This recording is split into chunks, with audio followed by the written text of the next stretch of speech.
Buenas tardes, doctores. Buenas tardes, Doc. Buenas tardes, Doc. Perdón la demora. Vamos a continuar este momento con el repaso. Déjenme ver.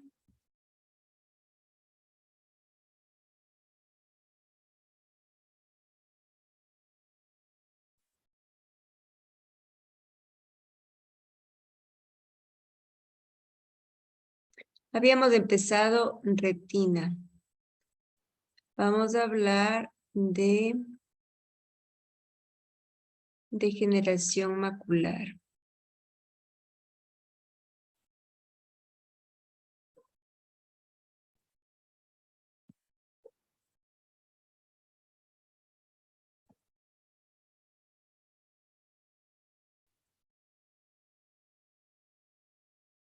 Estoy compartiendo pantalla.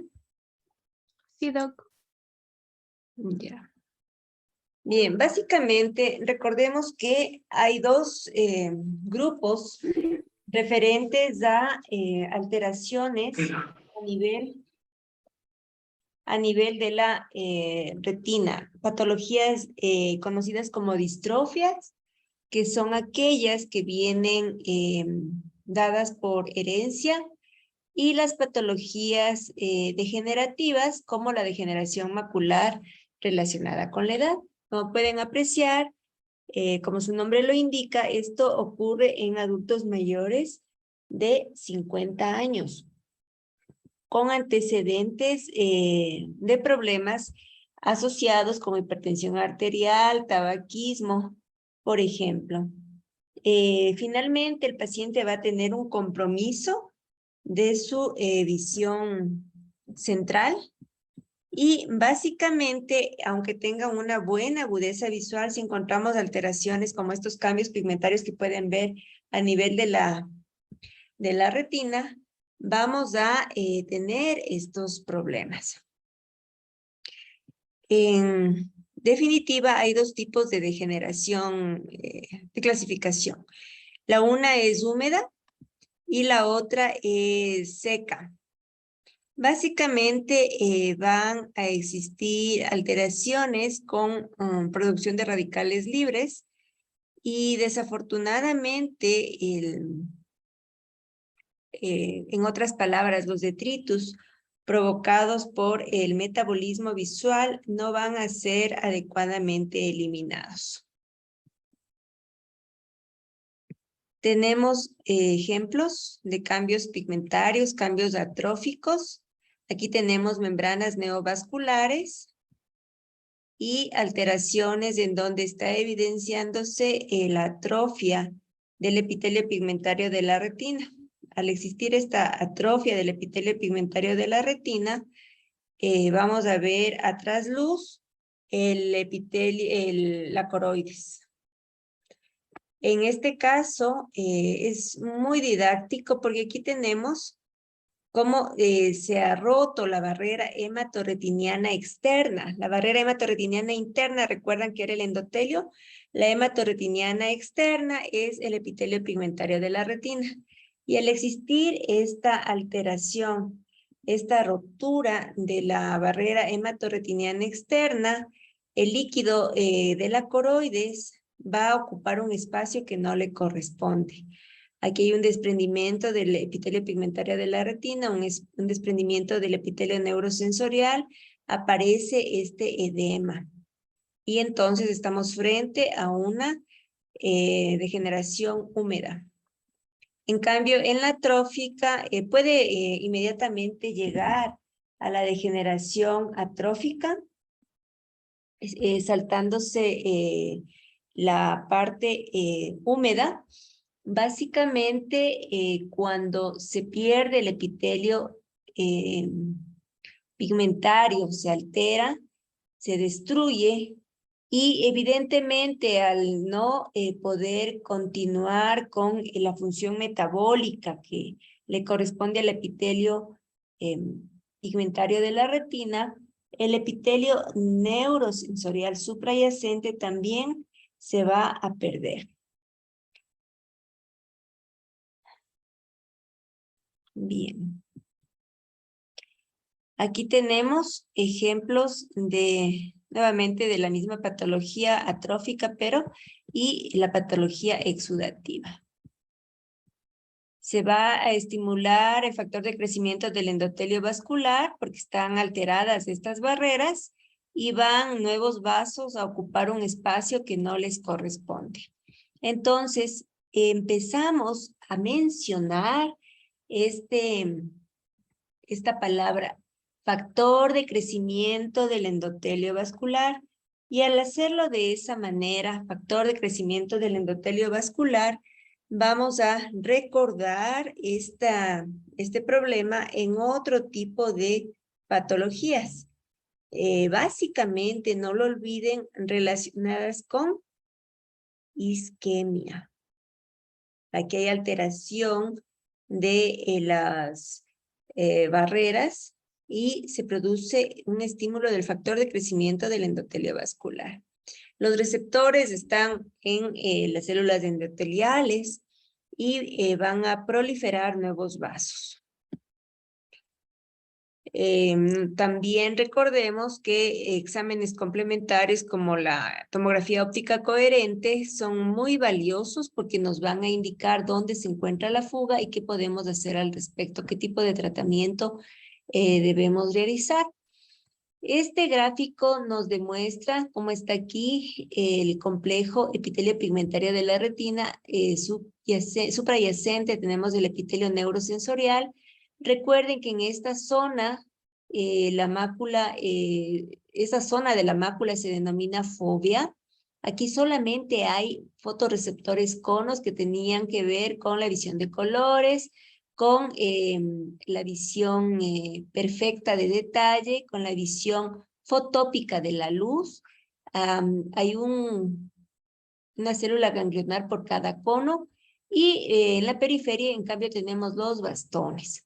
Los bastones tienen varias células ganglionares por bastón, por eso la información no es tan perfectamente enviada al nervio óptico por los bastones, y esto tiene más relación con movimiento, con otro tipo de visión llamada escotópica, que tiene que ver con adaptación a la oscuridad. Entonces, hay alrededor de 150,000 conos a nivel de la mácula y como pueden apreciar, aquí es mucho más delgada la retina neurosensorial. ¿Por qué? Porque está más especializada. Y aquí no hay vascularización. ¿De dónde toma la nutrición? Evidentemente de la coriocapilaris. A través también de la bomba metabólica o barrera hematoretiniana externa, que era el epitelio pigmentario de la retina, que entre comillas yo le denomino, para que lo recuerden mnemotécnicamente, como basurero del ojo. Aquí los segmentos externos de los fotorreceptores van a ser fagocitados por las células del epitelio pigmentario de la retina, y de esta forma va a cumplirse parte de la función metabólica que le corresponde. Sin embargo, está alterada en estas enfermedades degenerativas, y al estar alterada en estas enfermedades degenerativas tenemos esta otra situación degenerativa, que va a implicar en estadios finales una cicatriz disiforme, en donde la arquitectura, si comparamos, está totalmente perdida. Aquí tenemos líquido en una fase húmeda, porque las barreras están totalmente rotas. Y vamos a continuar nuestra presentación de repaso con el tratamiento. En el tratamiento podemos emplear, y voy a mencionar brevemente, más importantemente, antes que las vitaminas, los antioxidantes que actúan para llevar los detritus por otra vía, ya que el epitelio pigmentario no puede cumplir su función, vamos a hablar básicamente de la terapia fotodinámica, por ejemplo, pero lo que es de primera línea en nuestro medio es el factor inhibidor del crecimiento del endotelio vascular. Voy a colocar un anti-VEGF. El anti-VEGF se coloca intravítrea, y este anti-VEGF que tiene varias presentaciones, bevacizumab, ranibizumab, aflibercept, va a ocupar el receptor del factor de crecimiento del endotelio vascular y va a bloquear la proliferación de nuevos vasos, como que va a estabilizar estas barreras, la barrera hematoretiniana externa y la interna que están alteradas en esta zona, en esta enfermedad degenerativa. Recuerden este concepto, esta imagen es muy importante porque vamos a ver el mismo mecanismo para tratamiento en otras enfermedades isquémicas. Y también podemos utilizar medicación corticoidea. Básicamente para tratar de estabilizar ¿Vieron la imagen de tratamiento de... ¿Sí les compartí? Sí, ¿no? Sí, Doc, sí se veía. Ya. Bien. Y ahora vamos a hablar, ya que estamos en las vasculares, déjenme ver, antes de las degenerativas, vamos a ver retinosis pigmentaria, brevemente. Entonces, en las distróficas se diferencian de las degenerativas. ¿Por qué? Porque, allí está. Porque en las distróficas vienen ya genéticamente instauradas por herencia. Y tenemos las distrofias maculares, la enfermedad de Leber, la maurosis congénita de Leber, que puede ir asociada a hipoacusia de acuerdo a la ubicación. Vamos a ver la clasificación. También tenemos las distrofias periféricas, en donde hay alteración del metabolismo propio por mutaciones, ¿sí? Todo el ciclo bioquímico está alterado y no se va a evidenciar se va a evidenciar más bien una atrofia, una alteración del epitelio pigmentario de la retina. Igual va a perderse. Se pierde el epitelio pigmentario de la retina, ¿qué va a ocurrir? Que va a existir una alteración también del neuroepitelio, porque el metabolismo está alterado y también va a perderse. Estos pacientes van a iniciar, estoy hablando de la retinosis pigmentaria, con alteración en la visión periférica, en la que era adaptación a la oscuridad. Por eso el síntoma patognomónico de la distrofia o retinosis pigmentaria, distrofia periférica, alteración de los bastones que estaban en la periferia, recordarán, va a ser la nictalopia, en donde el paciente va a tener una disminución severa de la visión en horario vespertino, en horas de la tarde, de la noche.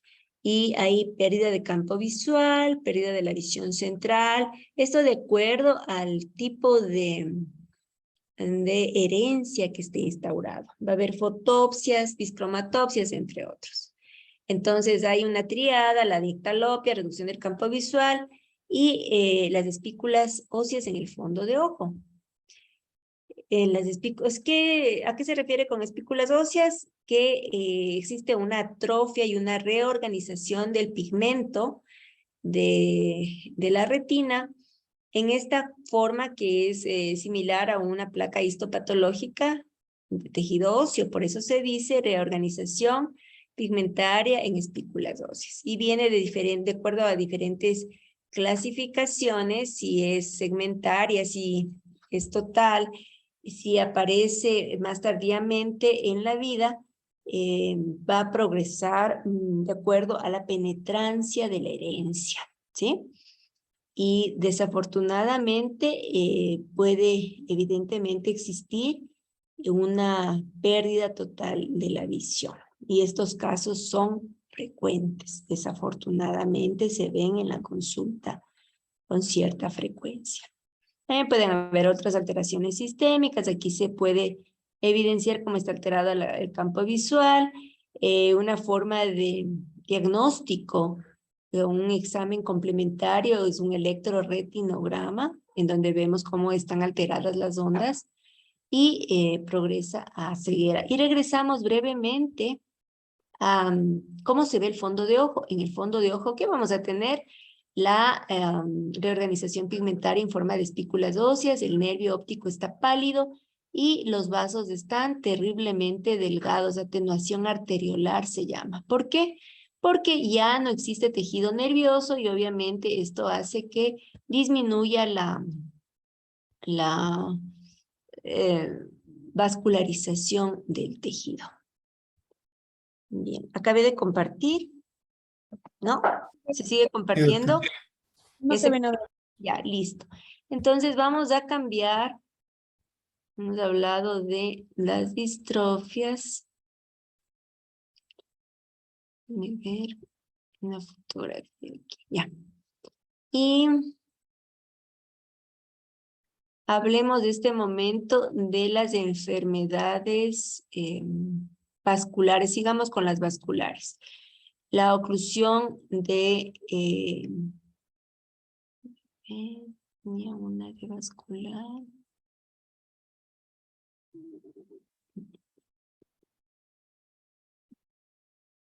Veamos.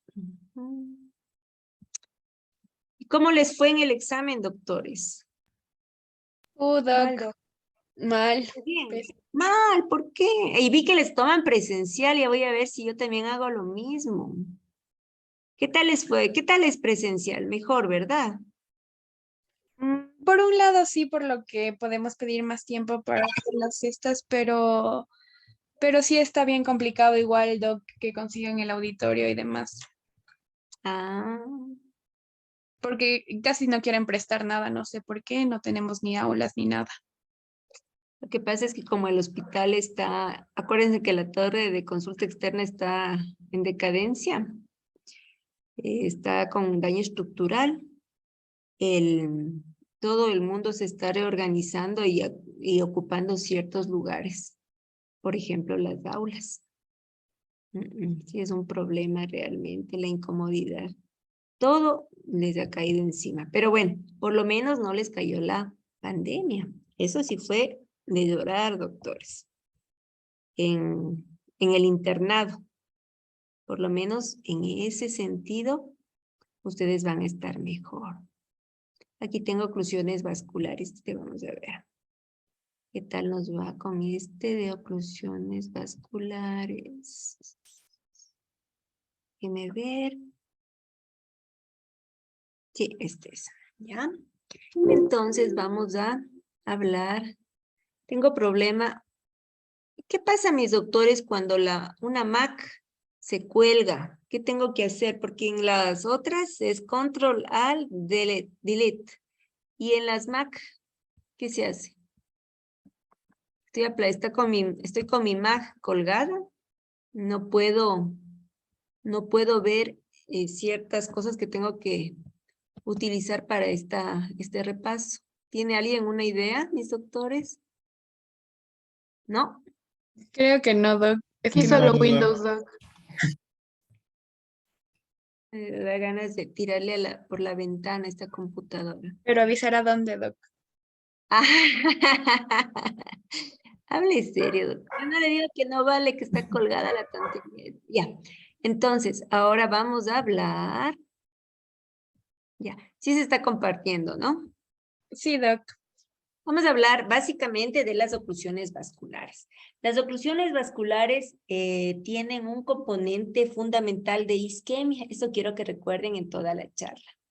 Y en el COVID ya aprendimos que el COVID es un problema que tiene mucho que ver con isquemia, con hipercoagulabilidad y problemas trombóticos muy severos que también pueden manifestarse a nivel ocular.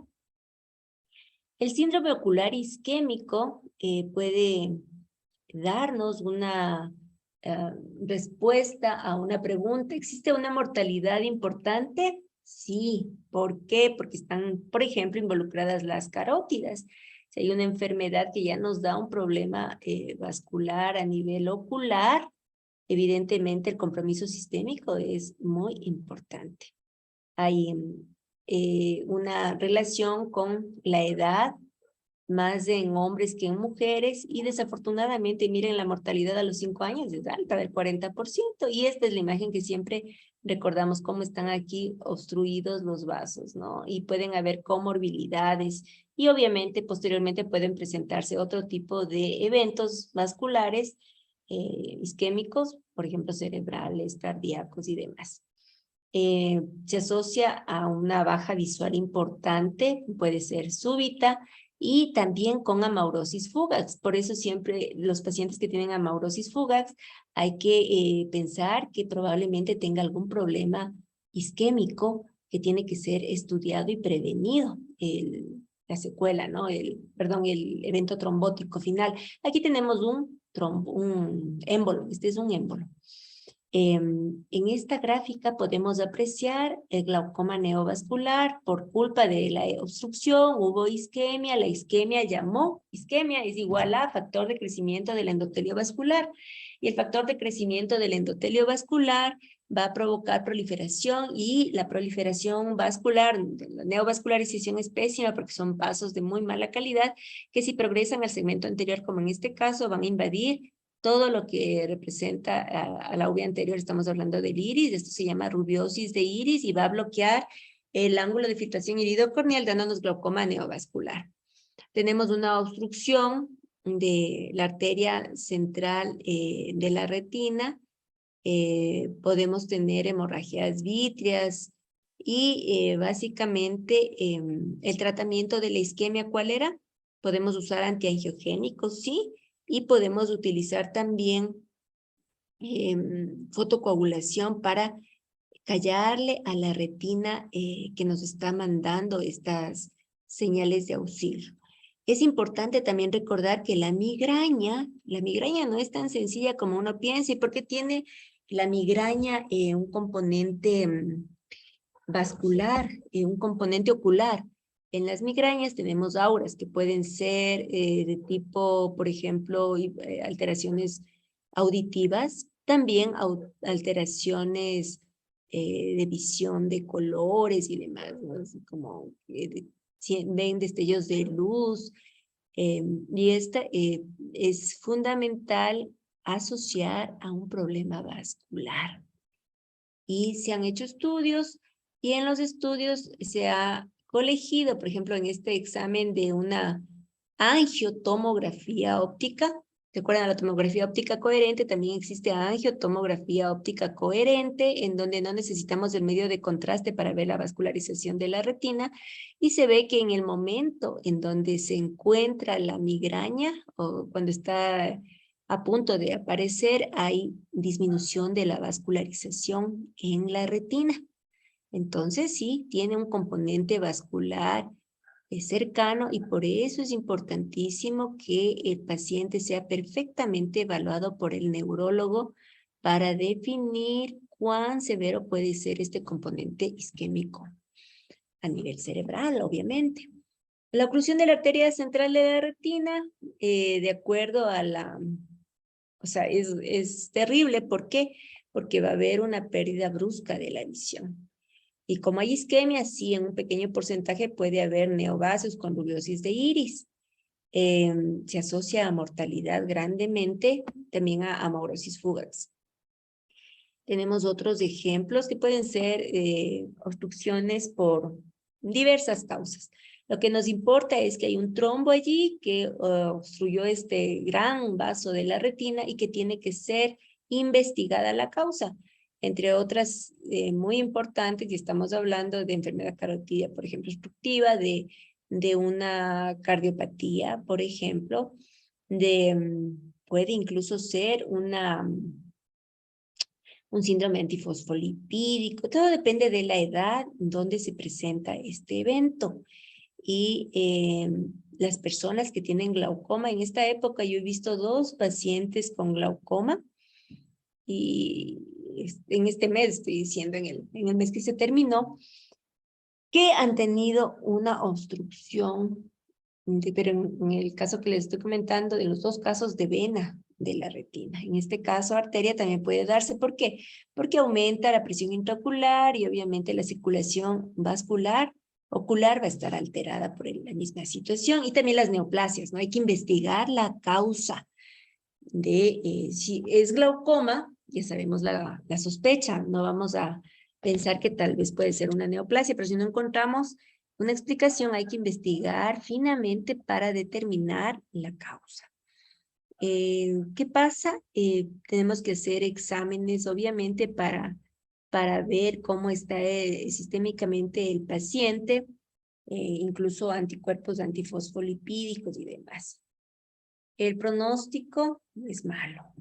Pueden visualizarse los émbolos en el fondo de ojo, la mancha rojo cereza, el nervio pálido y finalmente la vascularización que habíamos visto que era menos frecuente esta vascularización en otro tipo de obstrucciones.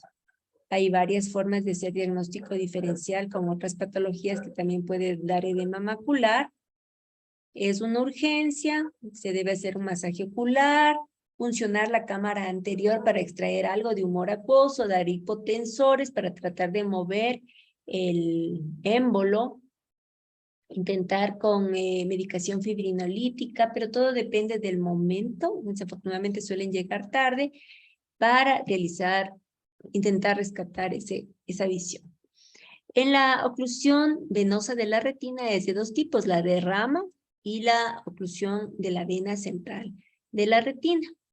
De acuerdo a la edad del paciente, estaremos pensando si de pronto puede ser un problema por aterosclerosis, hipertensión, tiene comorbilidades, diabetes adicional, o si es una persona joven. Ay, miren, aquí también está hablándose del glaucoma, ¿no? Porque aumenta la presión intraocular y esto va a darnos compromiso de irrigación y puede darse evidentemente la triada de Virchow, ¿recuerdan? Y el trombo. Ahora, si tenemos un paciente joven en donde disminuye la visión, en el fondo de ojo encontramos manchas, estas hemorragias que pueden estar ocupando todo el polo posterior, o en este caso un ejemplo de una rama de la temporal superior, una rama venosa temporal superior,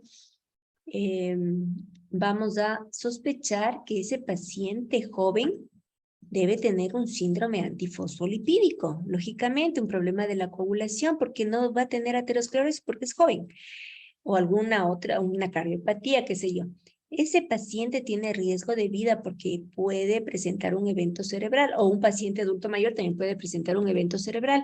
Todo paciente o cardíaco, todo paciente que tiene estos problemas vasculares debe ser evaluado multidisciplinariamente con el cardiólogo, el hematólogo, investigar la causa para salvarle de un evento que involucra compromiso de vida. Existen varias formas de oclusión, pero básicamente, de acuerdo a la ubicación, el paciente puede percatarse o no de que tuvo una oclusión. Si es muy periférica, el paciente ni cuenta se da. Por eso es importante, toda persona que tiene una enfermedad sistémica, por ejemplo, diabetes, por obvias razones diabetes, pero hipertensión arterial, problemas de la coagulación, debe hacerse un fondo de ojo dilatado con una oftalmoscopía indirecta para ver la periferia, para descubrir eventos que probablemente pueden pasar desapercibidos. Y tenemos otra asociación también con, otra vez, isquemia. Si hay una gran área isquémica que va a producir factor de crecimiento del endotelio vascular. El factor de crecimiento del endotelio vascular es terrible porque provoca neovascularización. Los vasos no son de una buena estructura, son débiles, sangran, puede haber hemorragia vítrea o la misma isquemia. La zona isquémica sí es muy importante. Lo que va a provocar es que acudan nuevos vasos y se provoque esta situación de neovascularización. ¿Alguna pregunta? Hasta aquí está entendido, ¿no? Podemos realizar exámenes complementarios para ver si existe edema macular. La tomografía óptica coherente nos ayuda muchísimo Y de acuerdo a esto, si hubiera edema macular, si la obstrucción está cercana a la fobia, es imperativo actuar antes de que este edema vaya a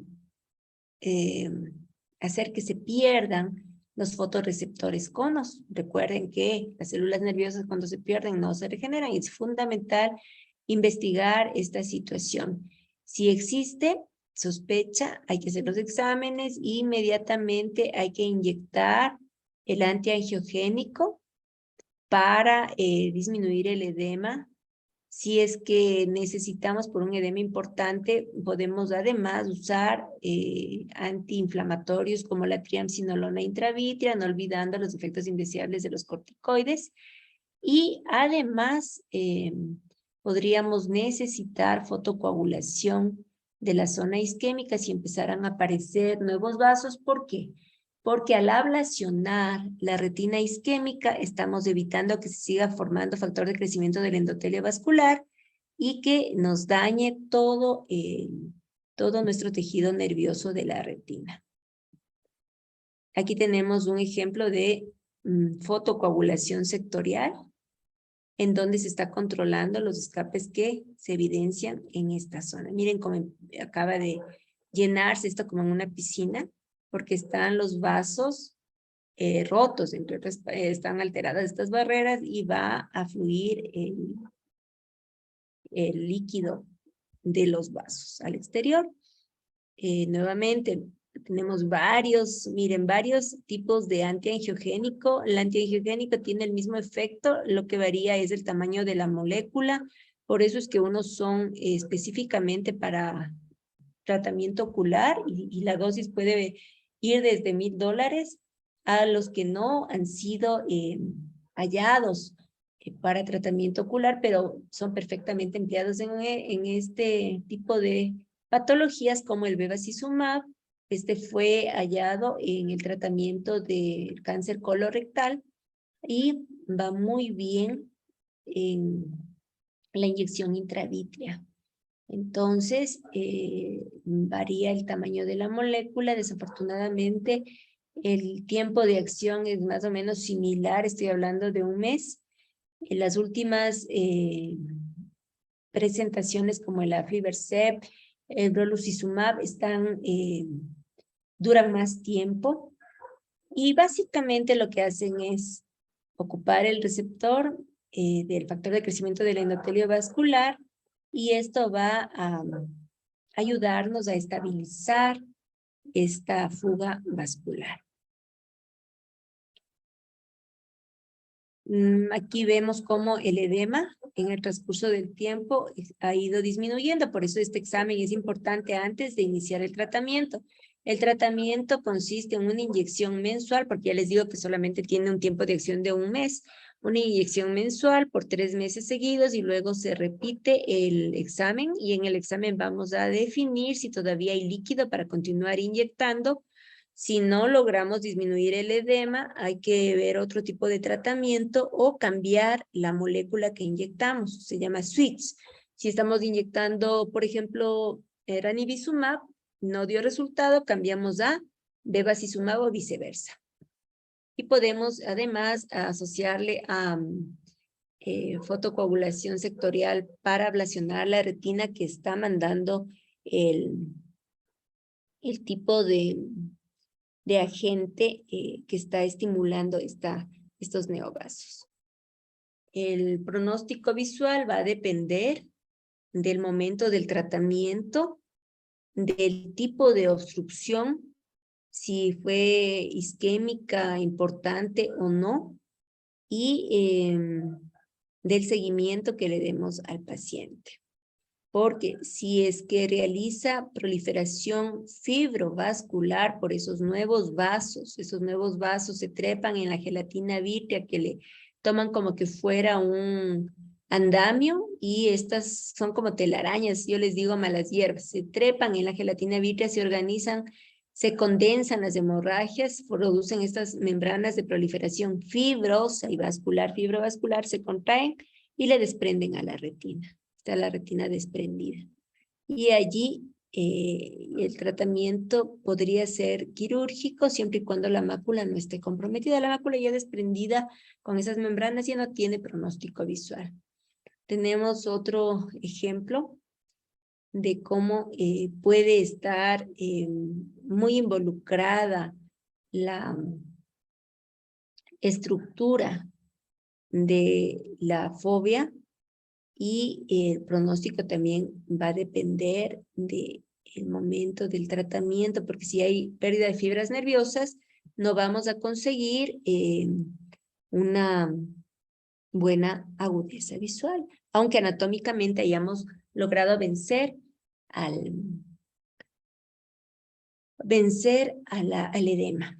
Y en la obstrucción de la vena central de la retina, como ustedes pueden apreciar, viene a comprometer todo el polo posterior, compromete absolutamente todo el polo posterior. Igual, la posibilidad de que ocurra aumenta con la edad, y en menores hay que pensar en otro tipo de problemas, por ejemplo, autoinmunes. Hay edema macular, de acuerdo al tipo de obstrucción, si es que es isquémica, vamos a tener el pronóstico. ¿Por qué? Porque cuando no hay perfusión, inmediatamente el paciente va a presentar una visión peor de 20/400. La pupila va a tener un defecto pupilar aferente, le ponemos luz para que se contraiga y vemos que hay escape pupilar, se dilata, hay midriasis. Quiere decir que en este caso de este paciente de pésima visión, defecto pupilar aferente, vamos a tener, y obviamente la obstrucción de la vena central de la retina, el pronóstico va a ser malo, aun cuando optemos, porque ya es isquémica. Y si es que tenemos una obstrucción de la vena central de la retina, podemos investigar si es isquémica o no isquémica, para lo que nos sirve el angiofluoresceíno-retinografía. Si no hay vasos, no hay neovasos, podemos simplemente vigilarle al paciente. Si sospechamos de que el paciente se va a ir, por ejemplo, no se va a ir de lejos a provincia, podríamos pensar en hacer una panfotocoagulación profiláctica de toda la retina periférica para, en el tipo de la isquémica, prevenir que luego el paciente venga cuando ya es demasiado tarde, porque la obstrucción de la vena central de la retina da lo que se denomina el glaucoma de los 90 días. Después de 3 meses, el paciente ya llega con un ojo rojo y doloroso. Y ya no hay nada que hacer. Cuando esté instaurado el glaucoma neovascular, aumenta la presión intraocular terrible y este es un tratamiento tórpido, no se puede hacer mayor cosa porque le gana a cualquier tratamiento que se quiera hacer. Podemos, sin embargo, recordar que existen tratamientos para que el humor acuoso deje de producirse. ¿Dónde se producía el humor acuoso? En los procesos ciliares. Si hacemos una crioterapia transescleral de los procesos ciliares, estos van a dejar de producir humor acuoso y podemos de esta manera controlar. Es una de las maneras que tenemos para controlar el glaucoma neovascular. Si tenemos neovasos, hay que hacer una panfotocoagulación para ablacionar la retina y que dejen de producirse esos neovasos. Si hay regresión, simplemente le llevamos a control toda su vida.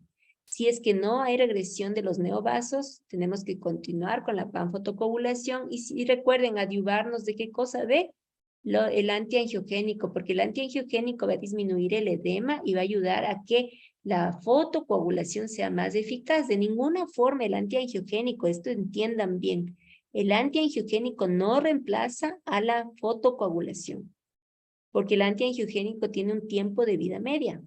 Pasado ese tiempo, los vasos nuevamente se despiertan y ocurre el desastre. Mientras llegamos a la fotocoagulación, o para que la fotocoagulación necesite menos energía, deje una cicatriz no tan importante, haya menos complicaciones por el mismo procedimiento, es necesario en muchas de las ocasiones usar antiangiogénico. Y si es de tipo no isquémico, simplemente le llamamos a controles, porque puede convertirse a isquémico y vamos a necesitar fotocoagulación, o puede estar estable y le damos el alta, entre comillas. Estos pacientes nunca van a dejar de ser pacientes oftalmológicos.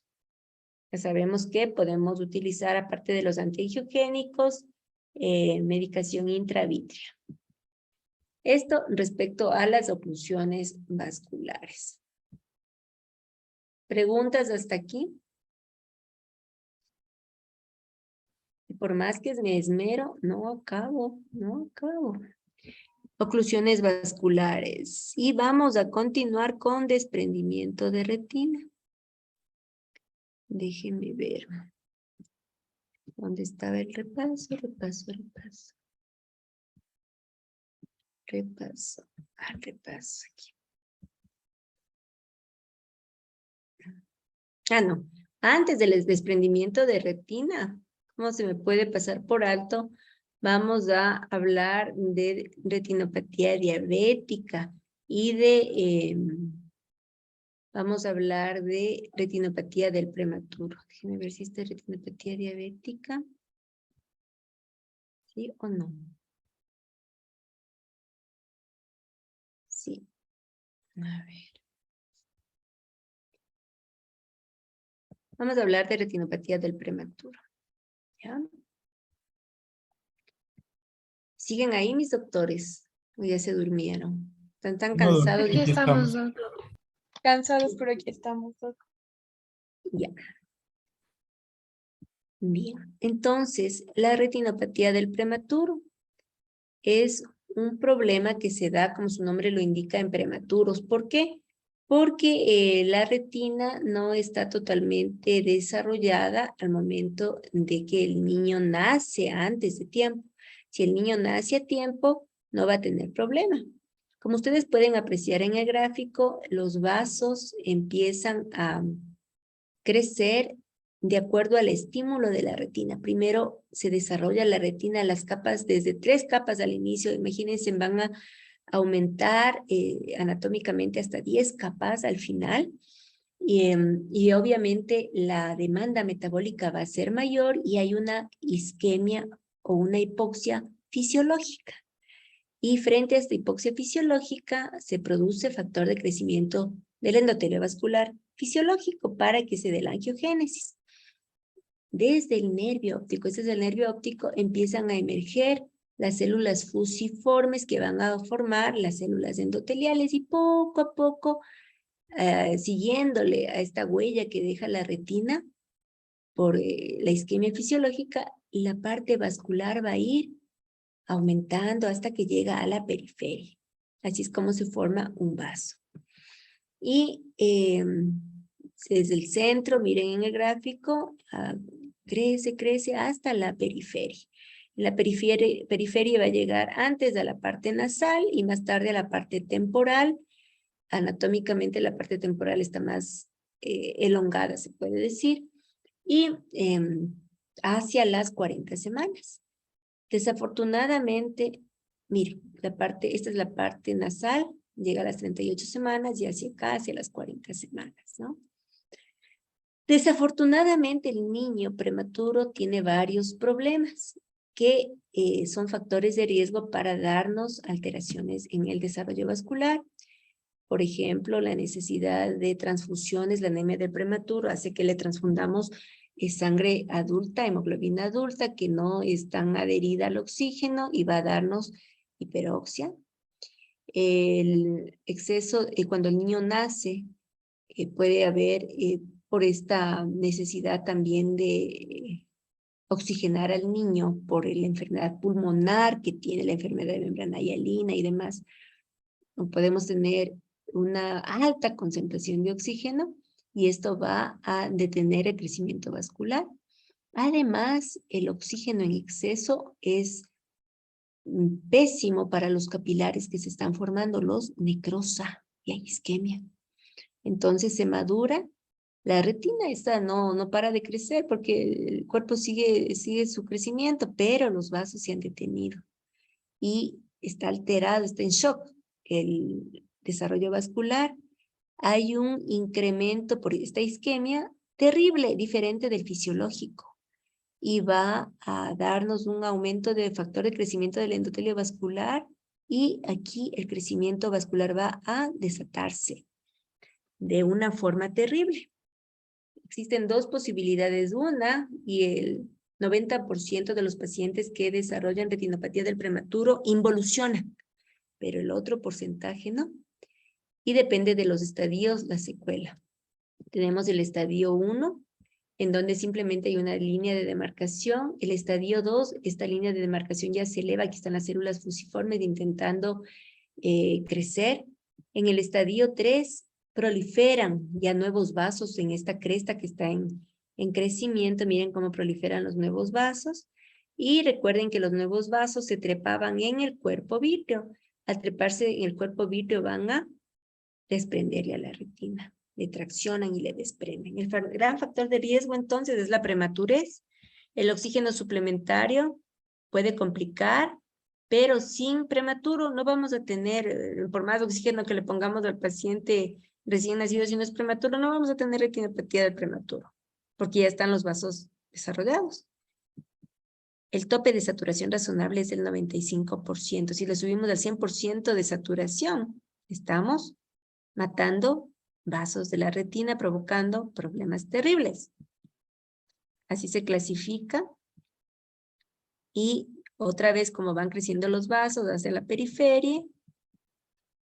Y la severidad, línea de marcación, la cresta, la neovascularización y el desprendimiento de retina, en donde desgraciadamente la visión va a estar severamente comprometida, porque para operar este desprendimiento de retina tenemos que hacer una lensectomía, porque aquí no hay pars plana, comentamos. Tenemos que quitar el cristalino, y recuerden que el cristalino era el lente que ayuda a que exista estímulo visual, y que si hay, por ejemplo, una catarata, o le opero la catarata antes durante los 3 primeros meses de vida, si es que es muy severa, debo operar la catarata, ¿recuerdan? Si es que no coloco un lente externo, contacto, no rehabilito ese ojo, va a tener una visión pésima. Imagínense, aquí está comprometida la retina y encima de todo tengo que quitarle el cristalino. Terrible el pronóstico visual de estos pacientes si es que lograra tener éxito esa cirugía. Y cuando ya ha llegado la enfermedad a la parte central, al nervio, tenemos una enfermedad plus. Miren, esos vasos son terriblemente tortuosos, eso no es normal.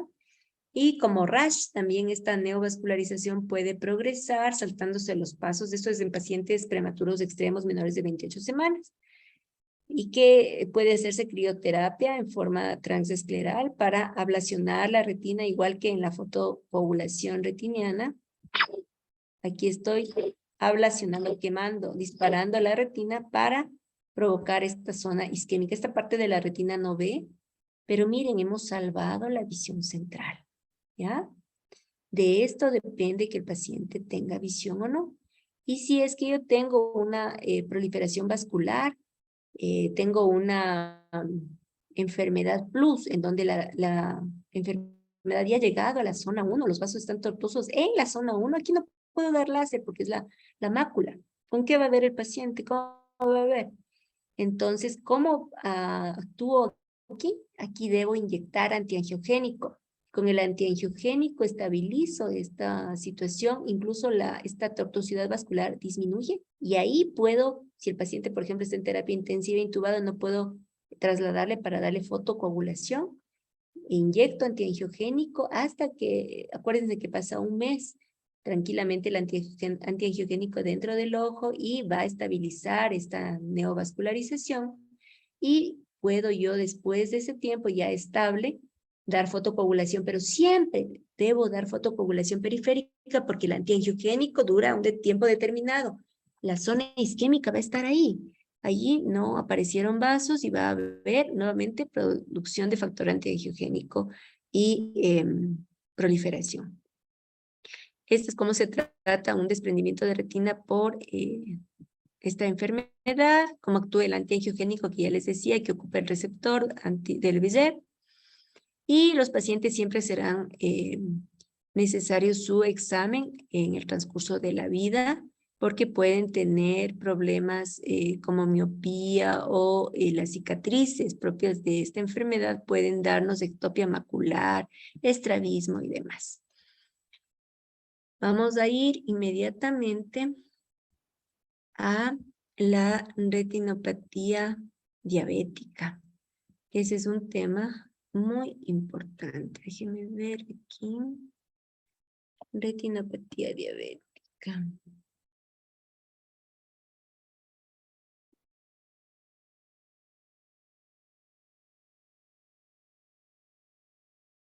Sí.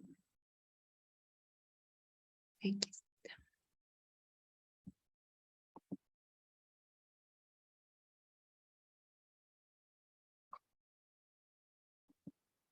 O sea que ya se quedaron suspensos o ya se quedaron de año. ¿Ah? Todavía no, Doc, si hay esperanza. Me La gusta. esperanza es la última que se muere, Doc. Eso. Y el estudiante de medicina debe perseverar, ¿no? Debe perseverar. Bien, entonces vamos a ver qué es listo. Ya se está compartiendo, ¿cierto? Sí, Doc. Sí, Doc. Bien. La diabetes ya sabemos que es una enfermedad sistémica, con todo el metabolismo alterado, hay microangiopatía. Este es un paciente con una microangiopatía terrible, incluso y aquí hay nuevos vasos, es una retinopatía diabética proliferativa. Ya es proliferativa. Una persona desarrolla diabetes cada 9 segundos. Vemos como el 46% de estos pacientes no tiene diagnóstico y eso es terrible. Va importantemente en el transcurso del tiempo y da daño a órgano blanco. Si está con daño en órgano blanco, quiere decir que hay microangiopatía diabética. Téngalo por seguro que si tiene retinopatía diabética, estará también con nefropatía y con polineuropatía. Hay alteración en todos estos órganos. Puede asociarse mayormente, tener más riesgo, por ejemplo, en personas con comorbilidades, embarazadas, y la hemoglobina glicosilada es fundamental si está cerca de 6. ¡Qué maravilla! ¿No? Hay un mejor control del paciente. Hay cambios vasculares a nivel, por ejemplo, de la membrana basal, va a estar engrosada y menos intercambio metabólico, aumenta la viscosidad plasmática, todo eso nos da hipercoagulabilidad, hay hiperlipidemia. Y de los dos tipos de diabético, del tipo 1 y del 1 insulino dependiente, 2 no insulino dependiente, ¿cuál debe ser más cercanamente controlado, el de tipo 1 o insulino dependiente? Se requieren alrededor de 5 años para que desarrolle la microangiopatía. Mientras que en el de tipo 2 no insulino dependiente se requieren de 7 a 10 años para que desarrolle la microangiopatía, recordando además que los de tipo 1 más jóvenes tienen más tiempo más esperanza de vida, ¿no? Los cambios, pérdida de pericitos, cambios de la membrana basal, se alteran la estructura vascular, dándonos microaneurismas y finalmente isquemia retiniana. Los microaneurismas van a provocar todos estos daños, liberación de elementos formes, edema, pueden haber rotura de la vascular con una hemorragia vítrea, por ejemplo, y esto finalmente es lo que da las complicaciones de la retinopatía diabética. Aquí tenemos ejemplos de microaneurismas en una angiofluoresceína retinografía, pero este es un examen que no tiene que hacerse a todos los pacientes, sino en ciertos pacientes clasificados, en donde estoy sospechando fuga y quiero saber exactamente en dónde está la fuga para dar el tratamiento, por ejemplo, pero entendiendo además que ahora la tomografía óptica coherente me ayuda a saber la magnitud del edema y también me ayuda a definir el tipo de tratamiento que yo debo realizar. Entonces, recuerden, nuevamente, la barrera hematorretiniana interna es el endotelio vascular y la barrera hematorretiniana externa es el epitelio pigmentario de la retina. En esta enfermedad están alteradas las dos barreras y esto va a provocar isquemia, va a provocar edema y toda la sintomatología que tendrán los pacientes. Exudados cotonosos, arrozamiento venoso, una retina pálida isquémica, Y se clasifica la retinopatía en ausencia de retinopatía diabética, la no proliferativa, leve, moderada o severa, de acuerdo a la cantidad de todas estas alteraciones, microhemorragias, microaneurismas, manchas algodonosas, arrasoramiento venoso en los cuadrantes de la retina. La retina se la clasifica en cuadrantes y si hay más cantidad de estas alteraciones, evidentemente será más severa la enfermedad. Y cuando es proliferativa, obviamente es porque ya hay proliferación vascular y en cualquiera de estos tipos de retinopatía puede haber edema macular. ¿Ya? Mínima, microaneurismas. En la leve moderada vemos que van apareciendo otros problemas. En la severa, todo el polo posterior ya está comprometido. En la proliferativa puede ser sin características de alto riesgo o con características de alto riesgo de acuerdo a la proliferación vascular, si está asociada al nervio óptico, si tiene hemorragia vítrea, si hay incluso ya desprendimiento de retina. Aquí tenemos un ejemplo de edema macular diabético. Miren cómo aquí hay una colección, ¿sí? Y aquí hay otro tipo de edema macular terrible en donde se ha perdido totalmente la arquitectura. Aquí recuerden que hay una depresión foveal, pero esta está totalmente perdida. Es importante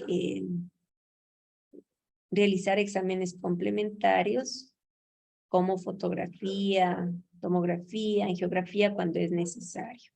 Y el tratamiento con antiangiogénicos y la fotocoagulación, muy importante la fotocoagulación, porque si solo le pongo antiangiogénico, el paciente se fue y adiós. Tengo que dar fotocoagulación en las zonas que son necesarias cuando hay fuga. Si hay un edema macular, el edema macular también puede ser respuesta a toda la isquemia que existe en la periferia. Entonces el tratamiento de ese edema macular será, de acuerdo al tipo de edema, deberá ser con fotocoagulación de la periferia para que deje de producir todos estos factores que produce la isquemia. Y voy a provocar bloqueo de la angiogénesis con inyectar factor de crecimiento del inhibidor del endotelio vascular, factor inhibidor del factor de crecimiento del endotelio vascular, que va a ocupar el receptor. Ya, y vemos cómo el edema macular después ha disminuido, pero si no lo tratamos a tiempo va a haber pérdida de fibras nerviosas y por más perfección anatómica que consiga, la visión ya va a estar comprometida irreversiblemente. Este es un ejemplo de fotocoagulación, pero ¿qué falta? En esta zona de isquemia, miren. Y tiene toda esta parte de la retina que ser ablacionada. Y desafortunadamente, no infrecuentemente los pacientes llegan cuando ya no hay nada que hacer o incluso entrando a operar es posible que no se logre revertir la situación. Los vasos isquémicos van a provocar extravasación, hemorragias, se van a proliferar como membranas fibrovasculares que se trepan en el gel vítreo, se contraen y le desprenden a la retina. Y aquí ya hay una zona cicatricial con desprendimiento. Ejemplos de cómo ha progresado la enfermedad hasta que pasa este desastre. Toda esta retina proliferada, todas estas membranas están aquí impidiendo que podamos superar la enfermedad. Esto es cómo se realiza una cirugía con trócares, una vitrectomía en donde ingreso al ojo, voy a ir quitando las membranas delicadamente. Aquí pueden haber rasgaduras a nivel de la retina, desprendimiento de la retina. Cómo se hace la fotocoagulación y a veces se necesita poner un tamponade para evitar que la retina continúe desprendida. Puede ser con gas o con aceite de silicona. Hay que prevenir la enfermedad. Es la mejor manera de tratamiento, la prevención. Desafortunadamente, la pandemia no ayudó. Si antes teníamos problemas en nuestra precariedad de salud, ahora estamos rematados, mis doctores. Esa es la triste realidad que vivimos, la triste realidad que nuestro país vive y que el mundo vive, ¿no? Porque esta diabetes es una pandemia. Y vamos a hablar de desprendimiento de retina. Déjeme ver. Desprendimiento de retina. Ya me que dejaron sin voz. ¿Continuamos? Sí, ¿no? Al mal paso darle prisa, ¿cierto? Sí, Doc. Sí, Doc. Bueno, entonces, veamos. Desprendimiento de retina.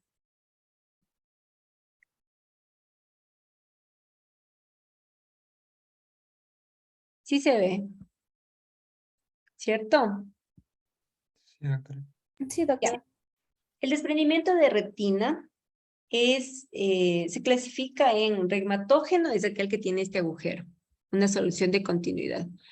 Traccional, el que acabo de mencionar, la retinopatía diabética, está traccionándole la retina, levantándole, y mixto, que es este regmatógeno con agujero, y traccional. Por ejemplo, aquí tengo una tracción y se me va a hacer un desgarro.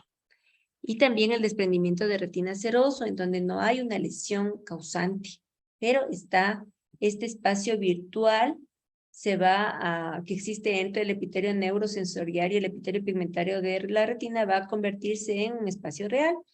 Esta imagen es muy didáctica. Aquí están el epitelio pigmentario de la retina, que es la bomba metabólica de la retina, y entre otras palabras, el basurero del ojo, el que está consumiendo, fagocitando los detritus, los segmentos externos de los fotorreceptores, y está provocando el intercambio en el epitelio neurosensorial suprayacente, el intercambio de la coroides hacia el nutriente, hacia el epitelio pigmentario.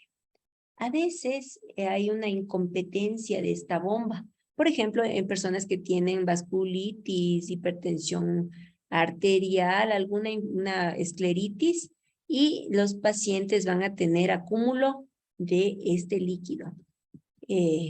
Por ejemplo, la coroidopatía serosa central, en donde los pacientes con mucha ansiedad van a liberar muchas catecolaminas y se abren estas barreras y se acumula líquido en este espacio que siempre es virtual. Este es el epitelio pigmentario, este es el neuroepitelio, y hay líquido que indica que hay un desprendimiento seroso de la retina.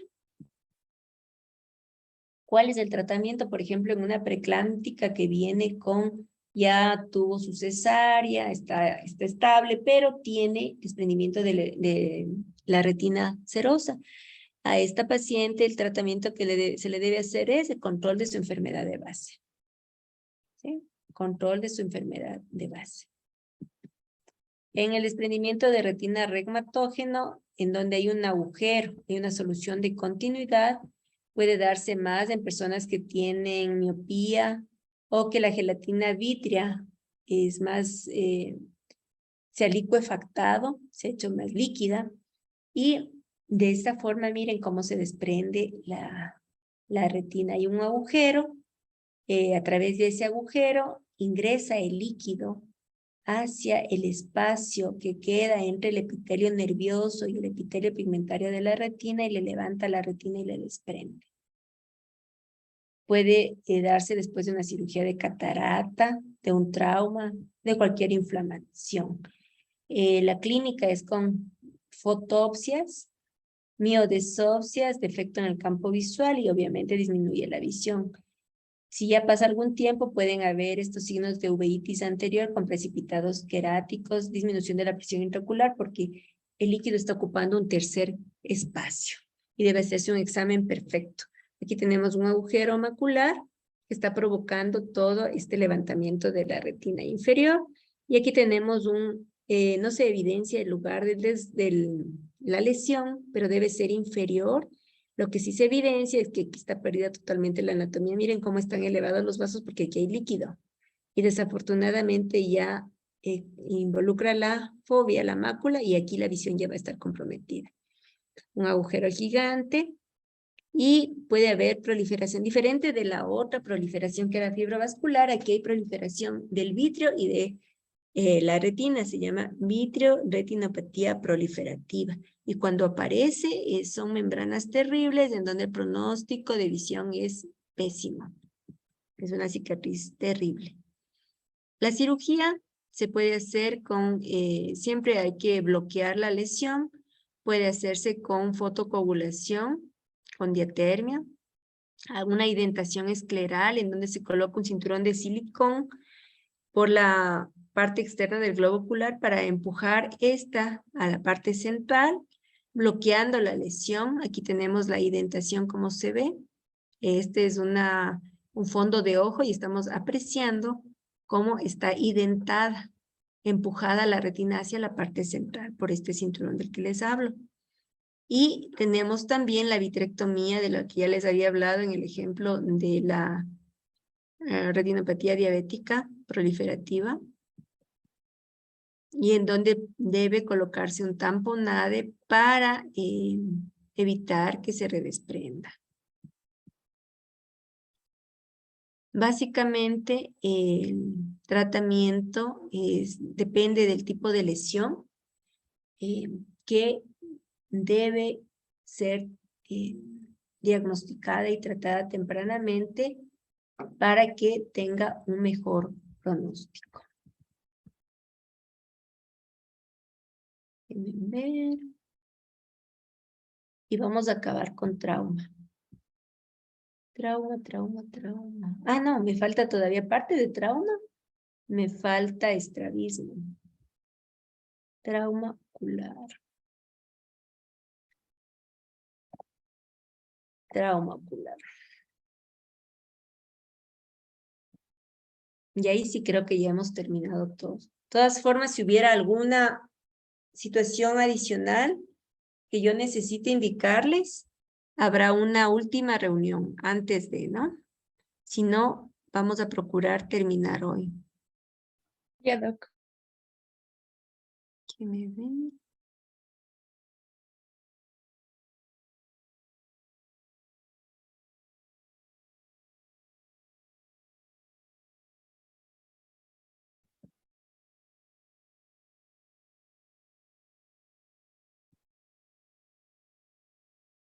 ¿Se está viendo? Sí, doctora. Trauma ocular, ya. Bien. El trauma ocular puede ser de varias etiologías. Si estamos hablando del trauma ocular por quemaduras, estas pueden ser químicas, por ácidos, por álcalis, y básicamente lo que debemos recordar en el manejo de estos pacientes es actuar como actuamos de urgencia. Debemos colocar anestesia local si la tenemos, o si no, tendrá que ser sin esta. Irrigación abundante, que puede ser incluso de agua de la llave, si es que no tenemos otro tipo de irrigación. Remover las partículas. No olviden que es más peligroso el trauma con álcali, por ejemplo, cal, que con ácido, si es que no removemos las partículas, porque la cal, el álcali, sigue horadando la superficie mientras está en contacto. Por eso debemos de vertir los párpados y retirar todo partícula remanente. Espero que no tengan este tipo de problemas cuando vayan a sus actividades. Sin embargo, si se encuentra este tipo de pacientes, recuerden, el anestésico oftalmológico más simple puede ser la misma silocaína, una gota de silocaína, vertir el párpado y con un hisopo retirar las partículas si hubiera esta etiología. No lo olviden. Puedo colocar antibiótico tópico, analgesiar es fundamental en el trauma, en forma parenteral, porque el paciente va a estar en nada por orar por si necesita algún tipo de tratamiento quirúrgico, y la referencia, debe ser el paciente referido. Además, el trauma puede ser cerrado, contuso o lacerante. Contuso es con un objeto romo y igualmente tenemos que analgesiar al paciente, ocluir y referir. Evitar las maniobras del valsalva, por ejemplo, con antieméticos. También tenemos pacientes con conmoción retiniana o puede haber un desprendimiento de retina.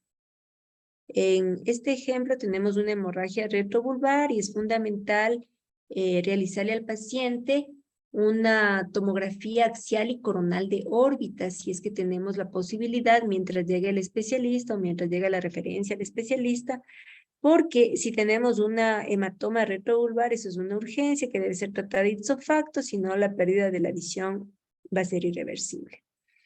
Y nos ayuda a ver otro tipo de problemas, por ejemplo, una fractura y demás. Aquí tenemos una fractura con desplazamiento óseo, una neuropatía óptica traumática. Tenemos atrapamiento del tejido orbitario en el antro maxilar y debe, por una alteración en el piso de la órbita, entonces debe esto ser reposicionado. Ayer vi un paciente, particularmente, les comento a mis doctores, en X provincia, había sufrido un trauma. Esta es una mujer de 36 años que sufrió un trauma hace más o menos una semana.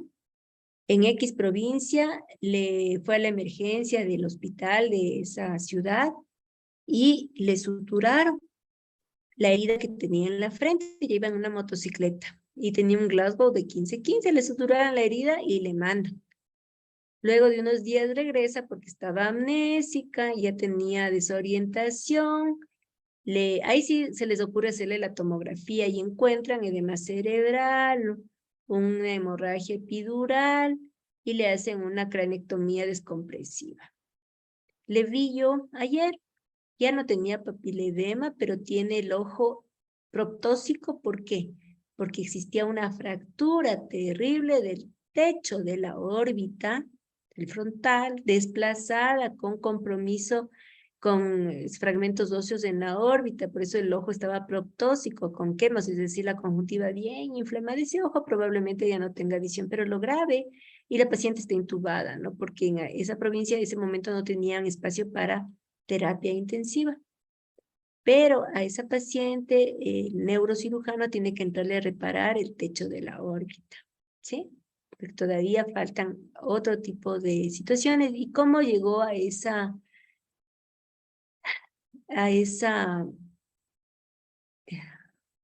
realidad terrible?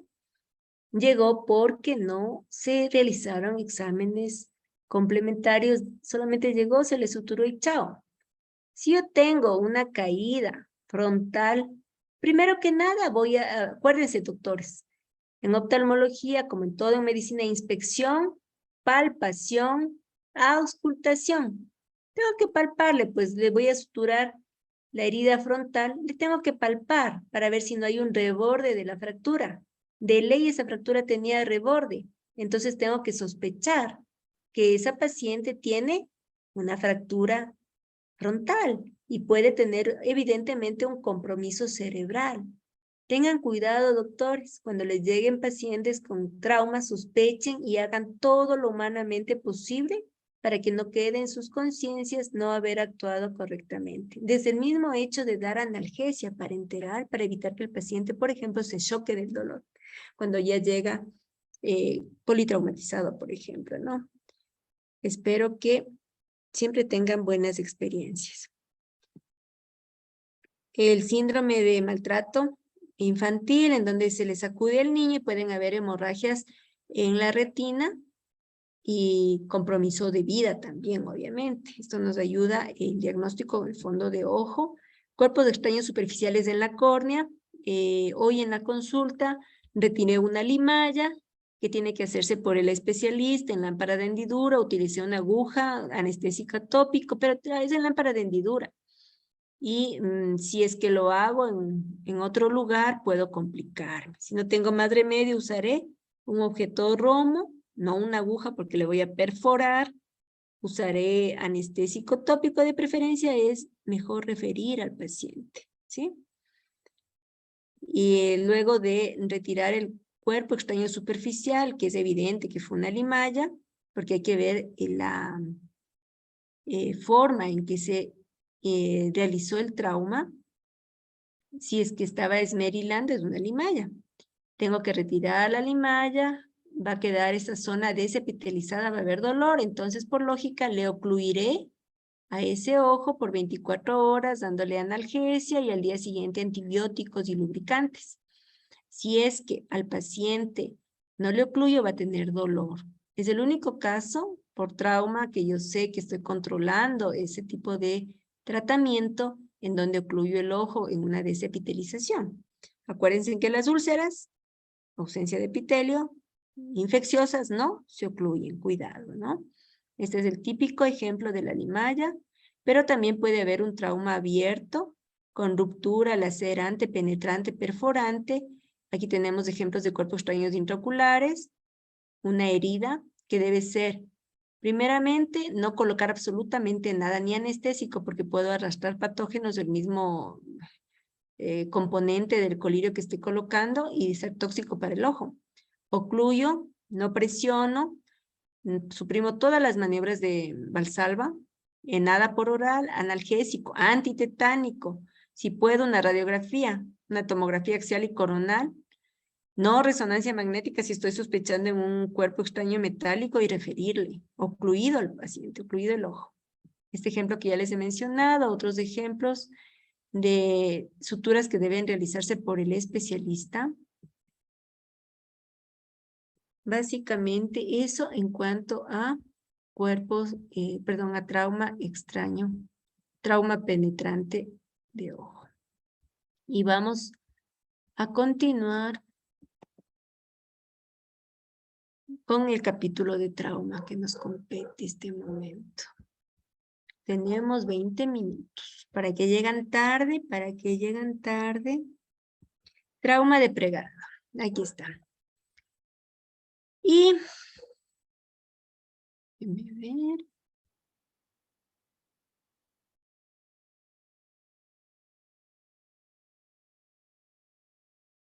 ¿Se está compartiendo? Sí, doc. Ya. Siempre que tengo una herida con exposición de contenido ocular, evidentemente lo primero será ocluir y referir. Y el oftalmólogo deberá suturar y tratar de preservar el ojo siempre y cuando sea posible. Es importante en estos ejemplos de que hay cuerpo extraño intraocular recordar un ejemplo, un paciente que está clavando y de pronto un fragmento del clavo salta y llega al ojo. ¿Yo qué sospecharé? ¿Será un cuerpo extraño superficial o será un cuerpo extraño penetrante en el ojo? ¿Qué sospecharé? Tengo que sospechar lo segundo, porque por la velocidad de la partícula del clavo es probable que haya perforado el ojo y esté intraocular, aunque no sea evidente. A ese paciente le tendré que hacer, aparte del examen físico, una tomografía para evidenciar el posible cuerpo extraño, ¿sí? Es fundamental entonces sospechar que hay un cuerpo extraño intraocular en el mecanismo del trauma, porque si es una limalla, ese no va a penetrar el globo, y es evidente, una persona esmerilando, pero si es algo que sea con mayor velocidad como un clavo, tengo que pensar en un cuerpo extraño intraocular.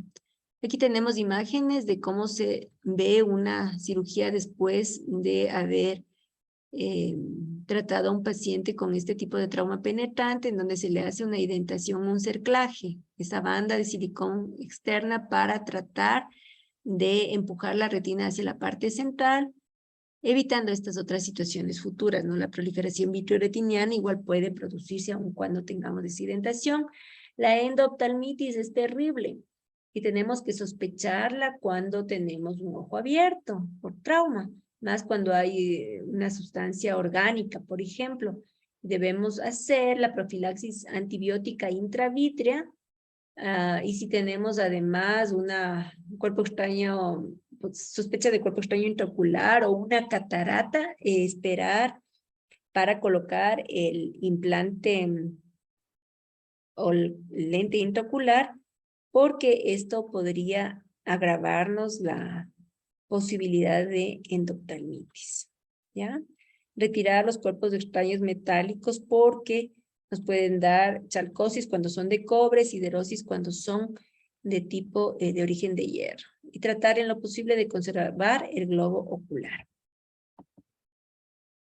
Muy bien.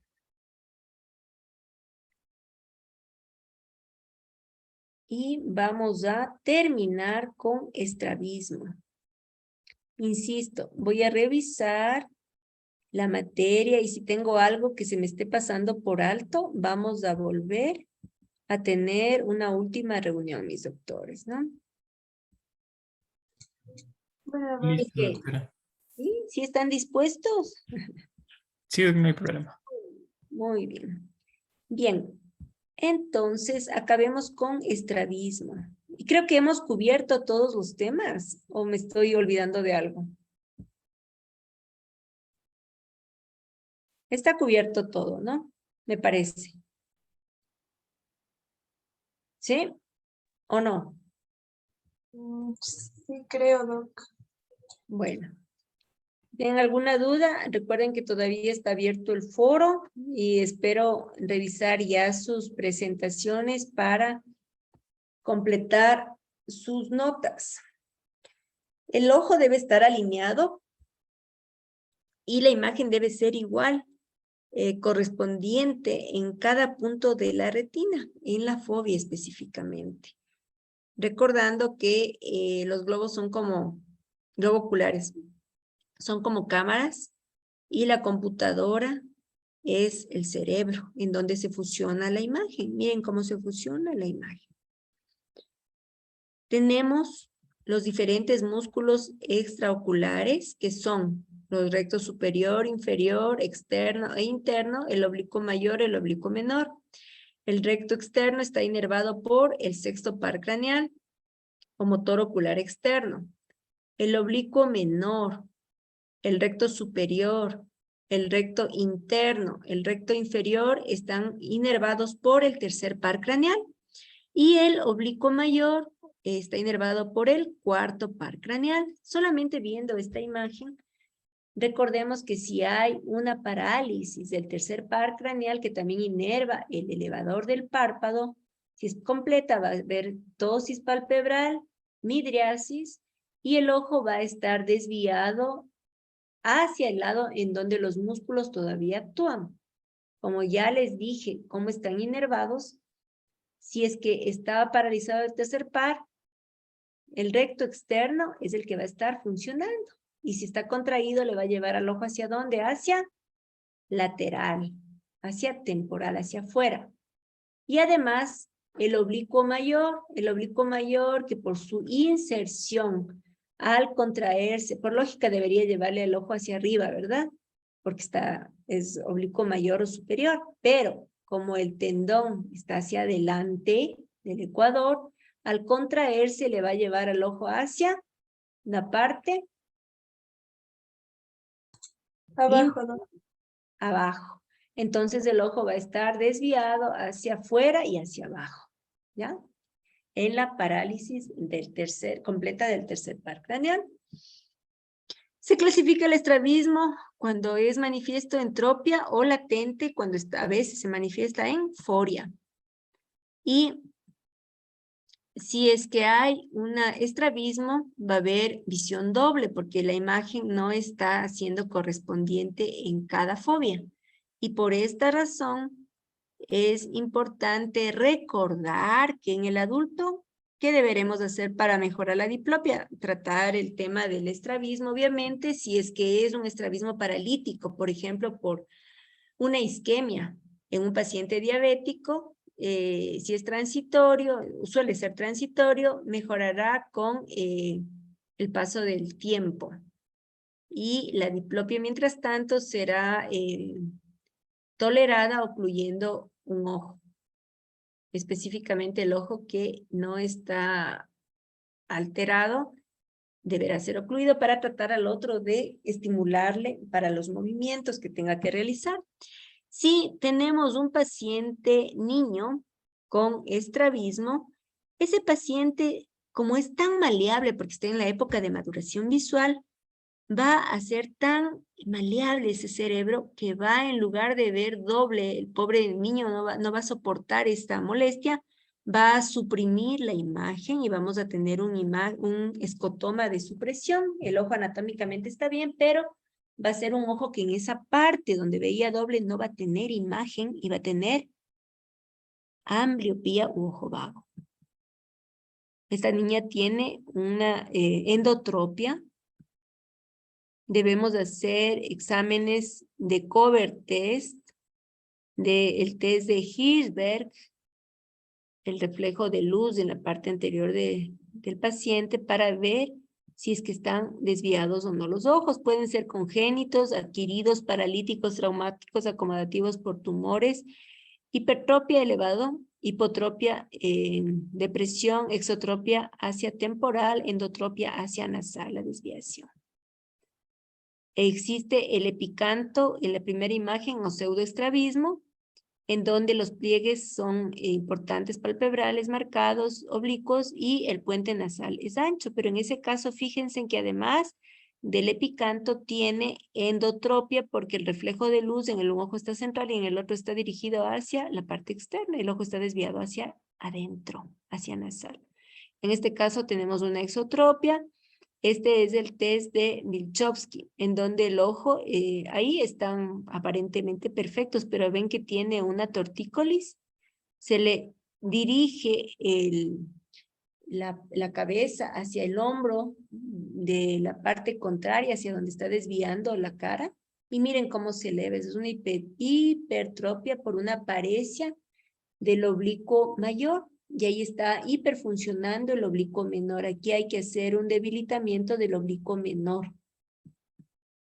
Otro ejemplo similar, si ustedes se perdieron de este paciente, un ejemplo igualito, que operé en la época del paro.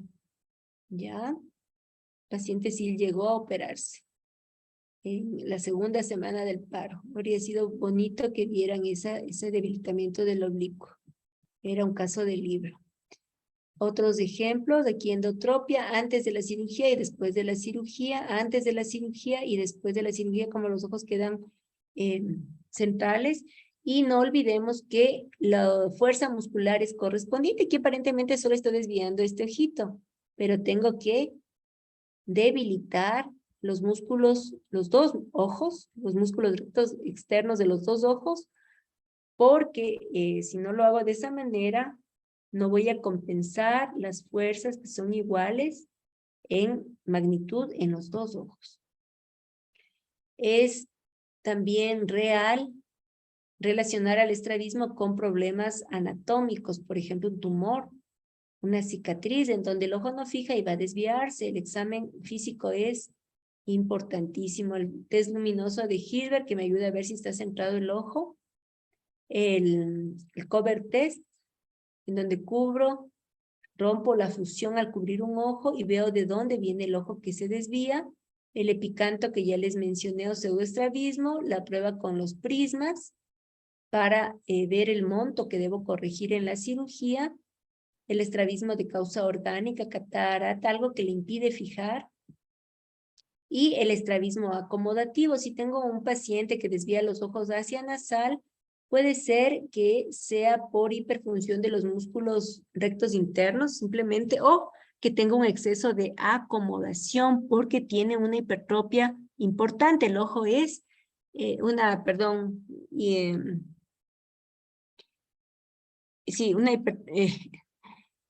hipermetropía, importante porque el paciente tiene los ojos pequeños y su cristalino tiene que hacer un esfuerzo importantísimo para acomodar, para tratar de enfocar la imagen.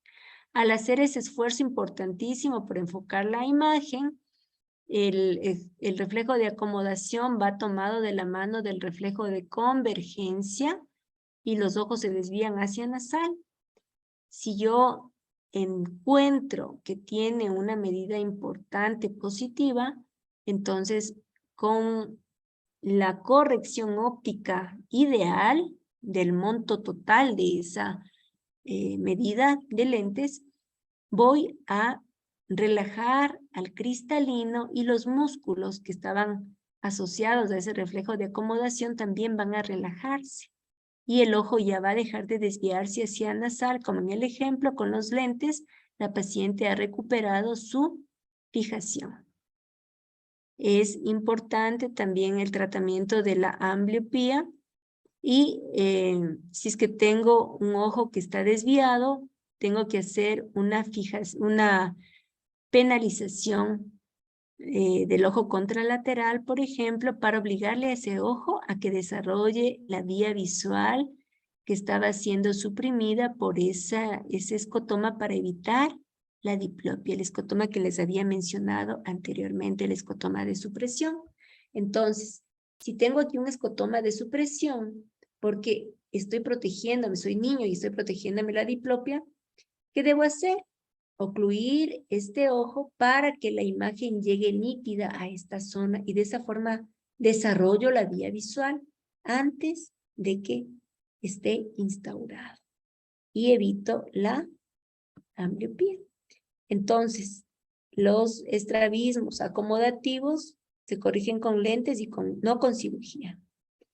Bien, aparentemente hemos terminado el repaso, mis doctores. Espero que les sea de utilidad, no solamente para que logren sobrevivir el examen, sino que para que sea de utilidad para su vida cotidiana, ya cuando estén ejerciendo la medicina. En mí siempre tienen una mano amiga. Si tienen alguna duda, yo estoy dispuesta siempre para poder servirles de la mejor manera. Muy bien. Cualquier novedad les comunicaré a su representante y habilitaré el aula virtual para el examen el 15. Si es que pueden conseguir un aula para que sea presencial el examen, también es bienvenido para recordar viejos tiempos. Esos tiempos eran más gratificantes. Ver el terror cara a cara de sus rostros me daba mucha energía. No. Bueno, nos vemos pronto con los otros grupos que tienen que continuar con las rotaciones. José, por favor, ayúdame con los lesionarios. ¿Recuerdas? Necesito que me mandes la constancia del lesionario para subirla al aula y la constancia del sílabus. ¿Ya? Sí, ya las estaba elaborando. Y de eso tenía Sí. una pregunta. Hace 2 semestres, cuando estábamos en la virtualidad, nos hacían llenar el leccionario también las horas asincrónicas, que eran las que constaban de preparación de material, elaboración de tareas, pero Vas a llenar exactamente como llenen los otros colegas los lesionarios, ¿ya? porque todos Yo no estamos confundidos. llenaba asincrónicas, no llenaba asincrónicas. Sí, ¿Sí? estamos en eso porque nos enviaron Organízate unos... y ahí conversamos, ¿ya? Ya, listo, Doc. Entonces yo cuando Chévere. les tenga le envío. Ya, listo. Buenas noches, doctores, que les vaya bien en sus exámenes. Muchas Adiós. gracias, doctor. Muchas gracias, Doc. Muchas gracias, Doc. Igual.